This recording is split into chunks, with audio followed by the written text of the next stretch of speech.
Assalamualaikum warahmatullahi taala wabarakatuh. Nama diberi ialah Muhammad Zulhazmi bin Muhammad Arif. Saya berusia 19 tahun dan saya merupakan anak jati Kelantan. Saya dilahirkan pada tanggal 4 Disember 2002. Saya dilahirkan di Hospital Tengku Anis.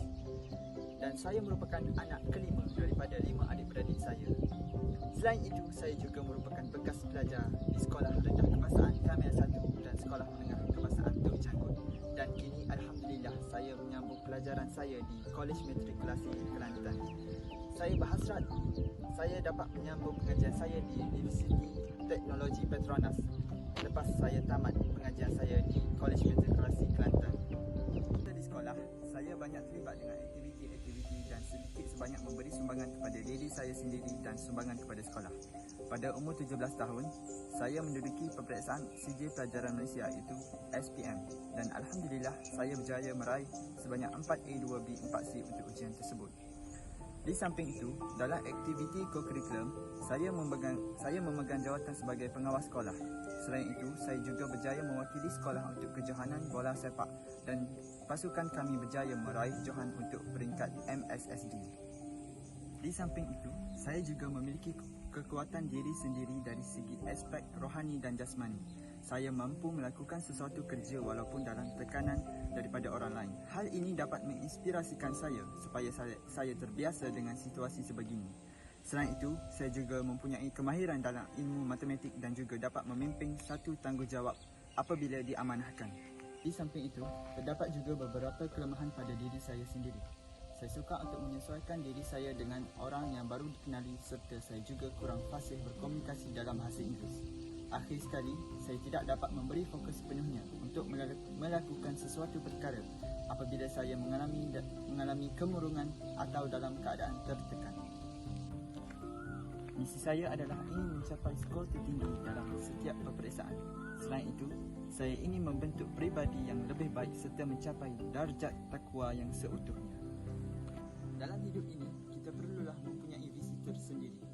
Visi saya adalah ingin belajar bersungguh-sungguh hingga ke Menara Gading agar dapat mengubah nasib keluarga saya serta saya ingin membalas jasa ibu bapa saya kerana mereka sanggup berkorban apa sahaja untuk menyara saya.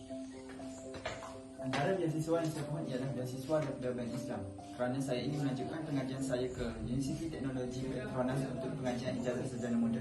Beasiswa ini dapat membantu saya dari segi kewangan malah menampung kos selama pengajian saya. Hal ini juga dapat meringankan beban keluarga saya. Selain itu, saya juga tidak pernah menerima mana-mana permohonan beasiswa daripada mana-mana pihak. Oleh itu, saya harap pihak anda mengambil cakna untuk membantu saya dari segi kewangan bagi menyambung pengajian saya ke universiti. Pada 12 Mac 2020, WHO secara rasmi mengumumkan bahawa wabak COVID-19 adalah pandemik apabila 118,000 orang di 110 buah negara dijangkiti di seluruh dunia. Pengumuman ini membuatkan para pelabur bertindak membuat jualan panik di seluruh dunia. Pasaran saham global jatuh merudum serta-merta dan menyebabkan kerugian sebanyak 6 trilion dalam masa 1 minggu. Indeks S&P 500 jatuh kepada 36% dengan kerugian hampir 5 trilion USD, manakala Bursa Malaysia jatuh kepada 22.5%. Oleh kerana hampir seluruh dunia melaksanakan dasar stay at home atau tinggal di rumah, maka secara tidak langsung ia mengakibatkan benih kemelesetan ekonomi dunia. International Monetary Fund iaitu IMF membuat unjuran bahawa kemelesetan ekonomi kali ini akan sama seperti masalah kewangan global tahun 2007 hingga 2008. Melihat ke hadapan, pemulihan ekonomi dijangka perlahan walaupun kebanyakan negara, negeri dan bandar telah mula beroperasi sedikit demi sedikit dengan prosedur operasi standard SOP yang ketat. Akhirnya, ia bergantung kepada keyakinan pengguna untuk meneruskan aktiviti kehidupan normal baru dan keyakinan untuk berbelanja. Rantaian ekonomi hanya mampu berpusing apabila pengguna kembali kepada rutin sebelum terjadinya wabak COVID-19. Adalah sukar untuk meramalkan bila keadaan akan kembali normal selagi vaksin bagi melawan virus COVID-19 tidak ditemui. Untuk Dr. Anthony Fauci, Director of the National Institute of Allergy and Infectious Disease. Beliau menjangkakan kemungkinan vaksin boleh mula dihasilkan pada suku tahun 2021. Sehingga itu, kita harus terus amalkan penjagaan kebersihan diri dan penjarakan sosial. #kita jaga kita. Bismillahirrahmanirrahim. Assalamualaikum warahmatullahi taala wabarakatuh dan salam sejahtera. Nama saya Muhammad Zarfan bin Muhammad Yazid, berasal daripada Kuala Krai, Kelantan. Dilahirkan pada 20 Mei 2002 dan berumur 19 tahun. Merupakan bekas penuntut pelajar di Sekolah Menengah Kebangsaan Sultan Yahya Petra I dan sekarang sedang menyambut pelajaran di Kolej Matrikulasi Kelantan.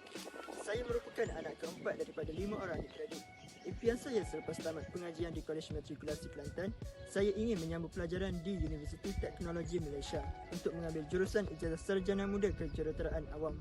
Kerana cita-cita saya adalah untuk menjadi seorang jurutera. Walaupun saya tahu untuk menjadi seorang jurutera bukan jalan yang mudah, namun tidak mustahil jika ada usaha selaras dengan visi dan misi yang jelas. Pada peringkat sijil pelajaran Malaysia SPM, saya telah mendapat keputusan yang baik iaitu 5A. Saya juga turut aktif dalam bidang kurikulum semasa di bangku persekolahan. Antara pertandingan yang telah saya sertai adalah pertandingan McKenku di peringkat kebangsaan. Secara tidak langsung, ia telah meningkatkan kemahiran dalam mata pelajaran matematik. Saya juga turut aktif dalam pertandingan choir di peringkat kebangsaan, pertandingan nasyid di peringkat negeri dan pertandingan brain bee biologi di peringkat negeri. Tidak lupa juga, saya turut menyumbang dalam badan kepimpinan di sekolah iaitu memegang jawatan sebagai pengawas sekolah. Ia menunjukkan saya mempunyai kualiti diri yang baik dalam menguruskan sesuatu organisasi.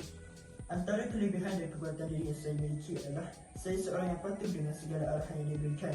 Malahan, saya seorang yang tidak suka melakukan sesuatu kerja. Ini menunjukkan saya seorang yang sangat fokus dalam melakukan sesuatu kerja. Di samping itu, saya seorang yang mampu berkomunikasi dan berinteraksi dengan rasional di antara masyarakat. Ini menunjukkan juga saya seorang yang mampu menyesuaikan diri dengan mudah dengan pelbagai jenis keadaan. Saya juga seorang yang mempunyai semangat dan keazaman yang tinggi dalam diri bagi mencapai pencapaian yang baik untuk diri sendiri. Antara visi saya ialah saya ingin menyambut pelajaran di Universiti Teknologi Malaysia dan mempunyai penjaya yang jitu dan diminati. Selain itu, misi saya ialah saya ingin mengubah minda supaya terus minat terhadap ilmu serta dapat memulakan ilmu untuk kehidupan akan datang. Antara beasiswa yang saya mohon adalah beasiswa MARA. Hal ini kerana saya merasakan saya sangat layak untuk menerima beasiswa ini kerana saya telah memenuhi syarat kemasukan kelayakan yang ditetapkan. Antara syarat kelayakan yang ditetapkan adalah pemohon dan salah seorang ibu bapa mestilah berketurunan Melayu dan tidak menerima bantuan kewangan daripada mana-mana agensi lain untuk peringkat pengajian yang sama.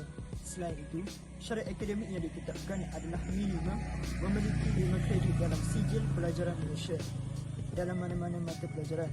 Seterusnya, lulus dalam mata pelajaran bahasa Inggeris dan bahasa Melayu.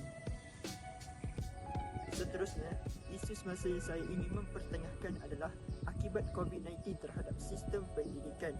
Seperti yang kita tahu, bermula tahun 2020 sehingga ke hari ini merupakan satu cabaran yang besar bagi para pelajar untuk menempuh penyakit COVID-19 ataupun wabak coronavirus bagi meneruskan proses pembelajaran.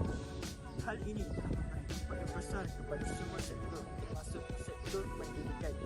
Secara tidak langsung, norma baharu ini memberikan pelbagai kesan di atas para pelajar, pengalaman dan jangkaan pembelajaran. Antara kesannya adalah pengalaman yang dihadapi para pelajar dalam era norma baharu ini agak membimbangkan atas pelbagai kekangan yang menyulitkan proses pembelajaran. Masalah internet, kewangan, pembahagian tugasan dan banyak lagi melemahkan semangat belajar mereka berbanding dengan pembelajaran di dalam kelas. Bukan itu sahaja, cara pihak universiti dan sekolah menguruskan interaksi dan pembelajaran atas talian juga dikatakan meningkatkan kegelisahan dan memberi kesan negatif kepada kesejahteraan pelajar. Seterusnya, kesan jagaan terhadap pelajar. Berdasarkan tinjauan yang telah dibuat, pelajar melakukan pembelajaran yang lebih interaktif dengan ceramah praragama yang lebih singkat dan lebih banyak peluang untuk bertanya. Bukan itu sahaja, mereka mahukan perhatian lebih daripada seorang pensyarah atau guru dengan lebih banyak sokongan secara perseorangan. Kerana dengan kesulitan proses pembelajaran yang dihadapi, para pelajar sekarang mampu memberi kesan terhadap prestasi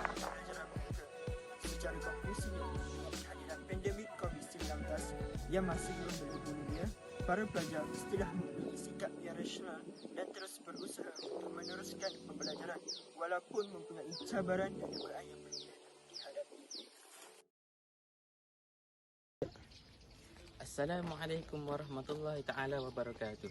Nama diberi Muhammad Fahim bin Muhammad Salaomi. Saya merupakan anak ketiga daripada 3 orang adik-beradik saya. Saya berasal dari Wakaf Baru Kelantan.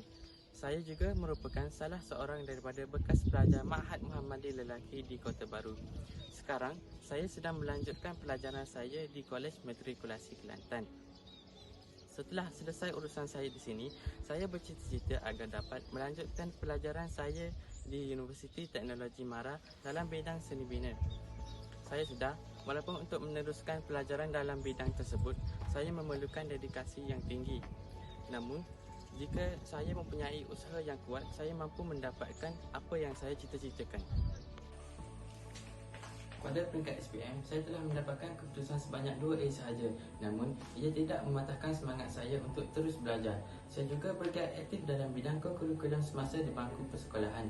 Antara pertandingan yang saya sertai ialah pertandingan kawat kaki di peringkat negeri. Secara tidak langsung, ia dapat menguatkan mental dan fizikal saya. Selain itu, saya juga turut menyertai pertandingan memanah di peringkat sekolah dan pertandingan mural peringkat negeri.